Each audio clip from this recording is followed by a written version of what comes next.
Jy weet met alles wat vandag in die kerk aangaan en kerkleiers wat so aanjaag en nie accountability het nie vir mense vertel nie en hulle het 'n geheime lewe, privaat lewe waarmee hulle sukkel en hulle deel nie met mense in dit en dan val hulle in sonde en dan vind nuusmedia daarvan uit, dan sit oral en dan maak dit 'n slegter naam vir die kerk.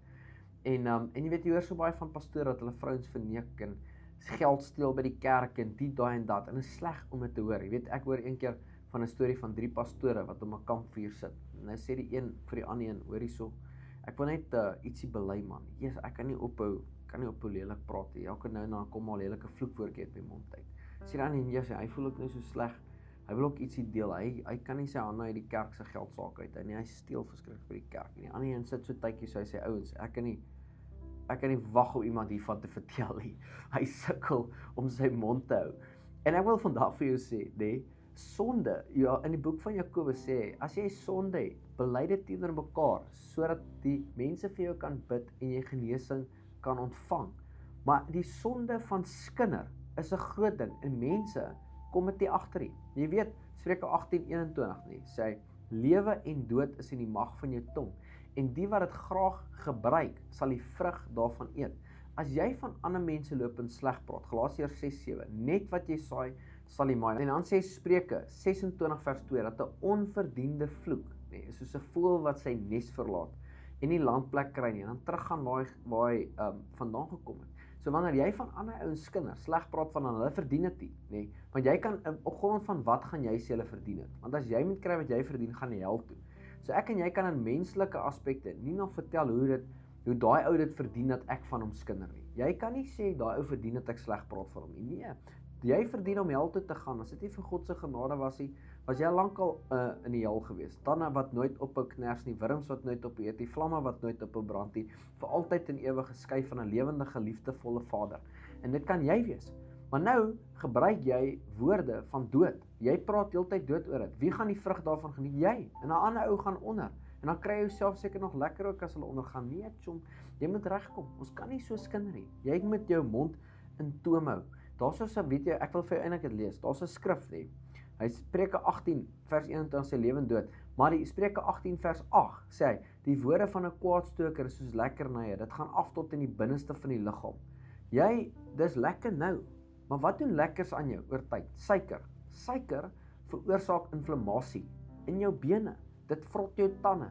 Dis nie goed vir jou nie. Lekkernye is net lekker in die oomblik. Langtermyn glad nie goed vir jou nie van binnekant af, want dit maak skade. Die wil nie daai ou wees wat skade maak nie. Weet die Bybel sê God haat 6 dinge en nie 7.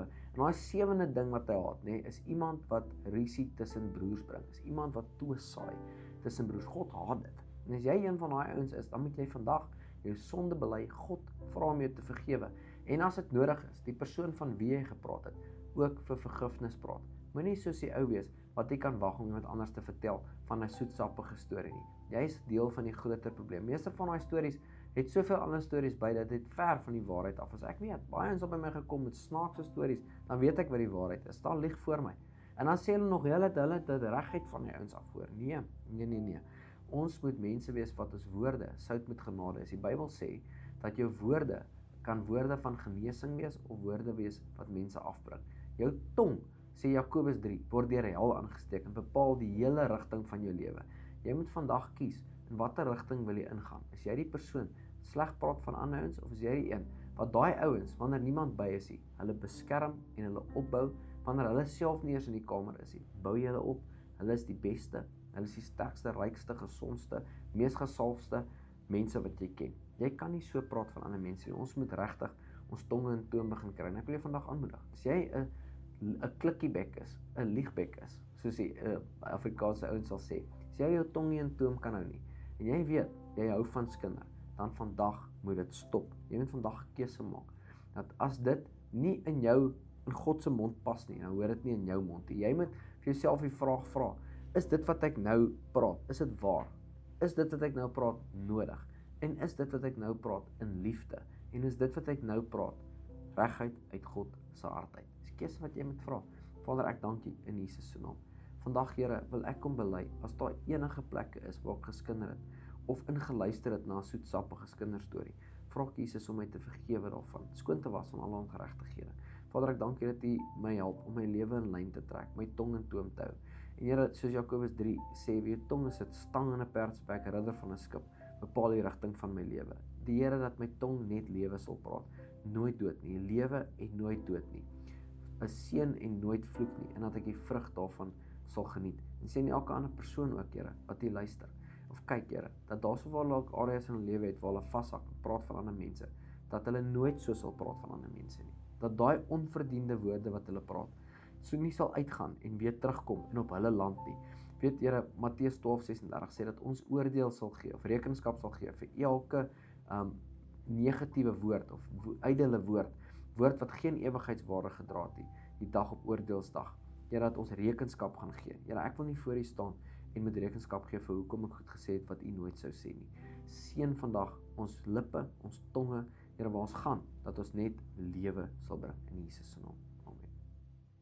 Voordat jy gaan, wil ek jou vandag bedank dat jy deel is van hierdie groot bedieningsspan. Elke keer wanneer jy 'n video like op dit, comment, share en finansiëel bydra tot hierdie bediening, maak jy dit vir ons moontlik om die woord van God verder te vat. Daar's 'n groot sieleoes wat op jou rekening gaan kom, elke keer wanneer jy betrokke raak by wat die Here besig is om te doen deur ons bediening. En ek waardeer jou opreg. Vandag wil ek jou net seën met die seën van die Here. Mag jou pad gelyk wees vorentoe, gesondheid by jou wees, goedheid en guns jou net al die dae van jou lewe volg. Mag vandag die beste dag van jou lewe wees. Die Here seën jou.